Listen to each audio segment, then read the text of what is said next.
Hello, hello. My name is Debbie Drum, and welcome to this week's Passive Income with Content live session. We do these every Friday. Sometimes the times might change. The replay, if you're watching on the replay, you're probably watching on YouTube, maybe even Facebook. Go ahead, give me a like, give me a comment as to whatever it is you want to chime in about these topics.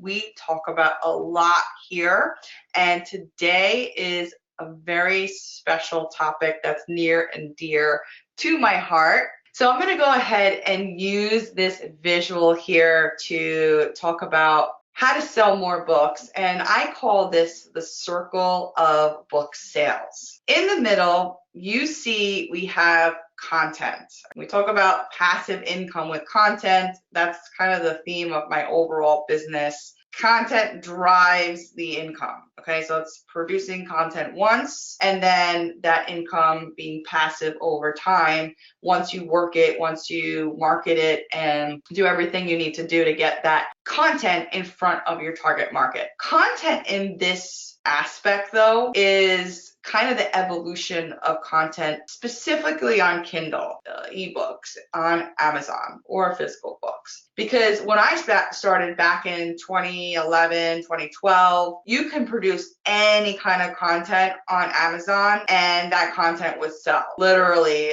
you did not have to know anything about a topic. I've written books on like organic vegetable gardens. I've written books on jealousy, and I am not an expert on any of these, but I would like be making sales all day long, every day. But as you know, the world of Amazon has changed. The market has gotten pretty saturated. Doesn't mean you can't sell on Amazon. It's just gotten very competitive. So you can't produce crap anymore and expect it to sell. It might sell, but you're going to be getting bad reviews, and then those reviews will lead to, well, sales, okay, which we'll talk about here in a minute. So the content these days on Amazon has to be like the cream of the crop. You've got to have really, really good content. You've got to have unique content. You've got to have content that not many people are talking about, or you take something that's broad or general, like a general topic that sells, that makes money, right? We talk about that a lot here, like picking your topic and then drilling down in niching that out and carving yourself a space where you can kind of fit right in. So actually my book years ago, Read Better Faster, that became a bestseller in 13 different categories, and nobody was there's so many books on speed reading, but nobody was talking about the topic that I was talking about, speed reading with electronic books and things like that. I'm actually rewriting that book, changing the title, and I'm shortening it up a little bit. I wish I had more time to do that, gosh, but there's just not enough time in the day sometimes. I'm sure you know that. So I'm spending a lot of time talking about content because it's got to be so good, and sometimes that is pretty difficult because especially, if we're just working on it ourselves, a lot of the times we can't see things because we're so in the project. Having that outside help of an expert, which we'll talk about, is really, really important to do, okay, or important to have. Somebody, an outsider, that will help you see things where you can improve on your content. Oh, this is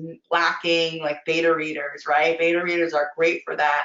I think you should talk about this, or maybe you should talk more about this. Don't talk about this because it's boring. Take that part out, but add this. That's the kind of things that we need because we're so in the project that a lot of times it's like, let's get that extra help. Okay, so the content is in the middle. Now we have these 4 other things that drive sales. The content does not drive the sales. Actually, it could potentially, because of the look inside factor, when Amazon chooses to show that like first page, that content is going to grasp that reader and might pull them in or push them out. Okay, so the content does play a part pre-sale sometimes, especially on the Amazon marketplace. So that first page, that first couple pages better be good, and it better suck those readers in. Otherwise, bye-bye.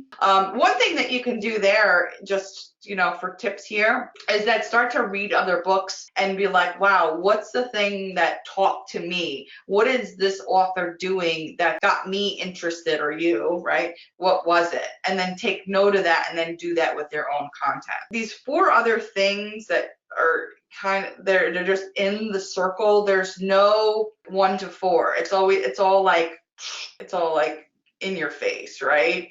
Because the cover, the title, the description, and the reviews all play a part. Think about when you're shopping for a book. I know for me, when you're scrolling down Amazon, what's the first thing that you see? You see the title? Do you see the whole title, or do you see keywords in the title? Do you see, is the first thing you're looking at, is that the cover? Is the cover the thing that's speaking to you, that makes you like say, oh, I want to buy the book because of this cover, or I don't want to buy the book because of this ugly cover? Like, think about that. Because, obviously they have that old saying, don't judge a book by its cover. I mean, people do. Some people do, some people don't. There are some books that are fabulous that have horrible covers, and there are some books that are horrible and have fabulous covers. You can do cover research until the cows come home, but there's no right or wrong answer for the most part, right? So it's just like, let's go with it.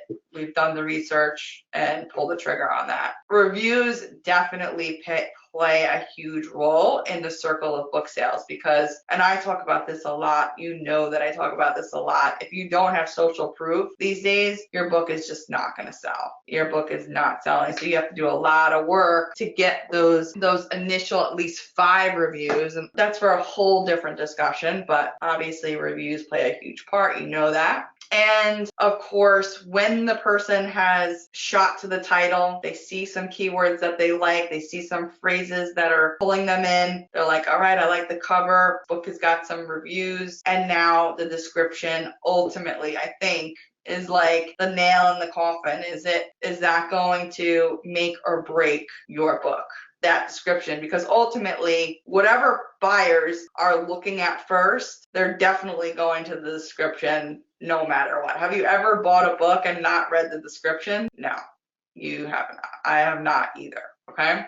To sum this up though, why is this the circle of book sales? Because these all 4 things work together, and then the content, which is the last piece, is what's going to drive more reviews. And then again, the circle continues. You see that? Doesn't it make perfect sense? As we can see, you need a lot of things going right when it comes to selling your book. There's a lot of moving parts, and there's a lot of things that you need to kind of do while you're creating your content. You need to be doing this cover research. What's the best title? Got to get those reviews in the process of writing your book, getting that feedback from beta readers, and then ultimately your description is going to be the one that drives home those sales, getting those through the door, and then ultimately your content needs to be superb. Okay, so hopefully this all makes sense.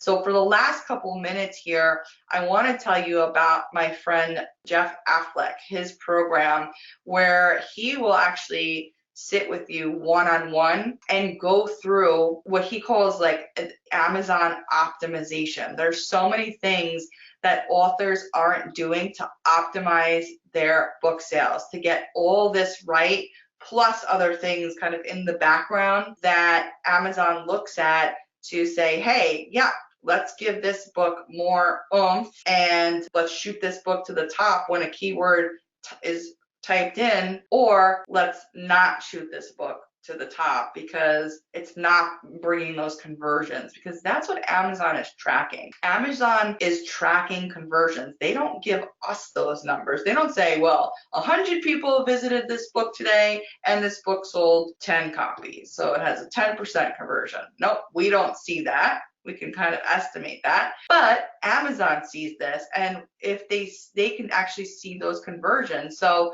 if a lot of people are visiting your book page and you're just not converting, then Amazon's not going to give you that search engine power. All right. And that's where my friend Jeff comes in, and we did a whole training together on how you can best optimize your Amazon listing before you publish. And this is the great news about his program as well, is that you can also take a book that you published already, maybe it's an older book, and revive it and bring it back to life to get more of those sales, because you can do that. You can definitely republish your book, make updates, make everything better, and then all of a sudden see, whoosh, now here we go. Here's the sales, because we're optimizing it right from the beginning, and now you are. And I'm just going to grab this link for you if you want to check out that training that we did. It was really good, and that's why I'm doing like a whole session about this topic, because it was really that good, and a lot of serious authors actually took Jeff up on this amazing offer that he did. He calls it the Amazon Optimization Clinic. Go check out the replay that we did with that training, and if you want to kind of go to the next level to get your book optimized and all the stuff that work together to sell your book. There's not going to be just one thing that makes, well, actually, you could have really bad marketing and like a killer description about your book, and you can make sales. The point is that an outsider, an expert, a person who's been doing this for like, I don't know how long he's been doing it, for like 20 plus years, looking at books and knowing all the things that will work and giving you a snapshot of like, okay, this is what you need to do, and then this is what will make your book sell. This is just the surface that we cover today with the reviews, the description, the title, and the cover, okay? And then inside is the content, all right? So hopefully that was all clear. How do you engage a person to help you one-on-one to optimize your book and bring in such, yeah. So Amy, this is the way to do it, is you find somebody who will help you one-on-one.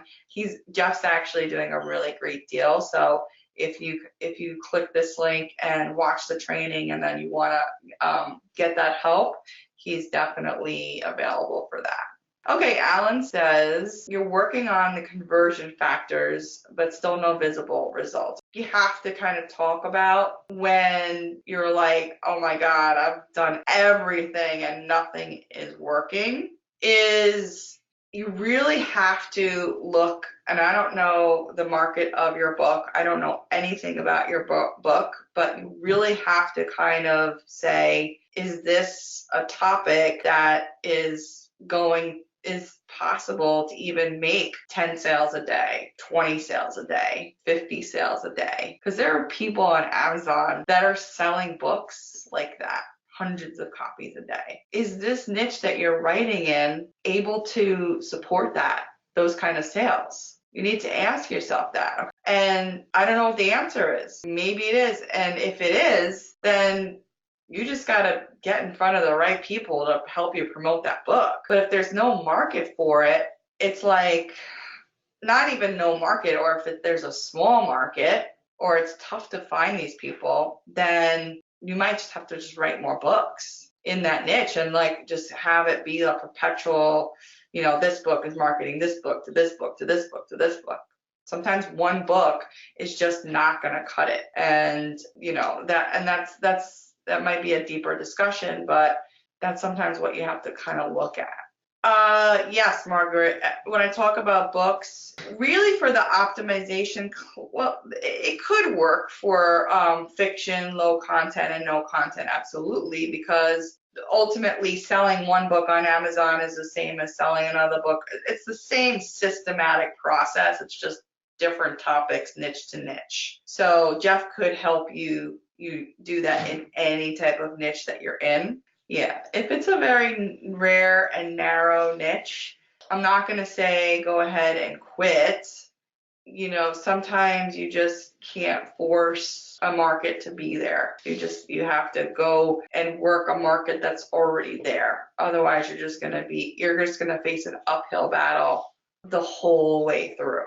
I don't know about you, but I want to avoid doing that. And it's okay if you've done this, you've written this book, you feel great about it, you know the process, you know what you have to do the next time. You can choose if you want to keep spinning your wheels about it. We've all made this mistake before. I have. So I hope this was a good session for you. Go ahead and copy and paste or open that link so that you can watch the replay to that workshop that I did with Jeff on the Amazon Optimization Clinic. Amazon Optimization Clinic. And go check that out because it's very, very helpful. Okay. So great seeing everyone today. I will see you on the next live session. Bye bye.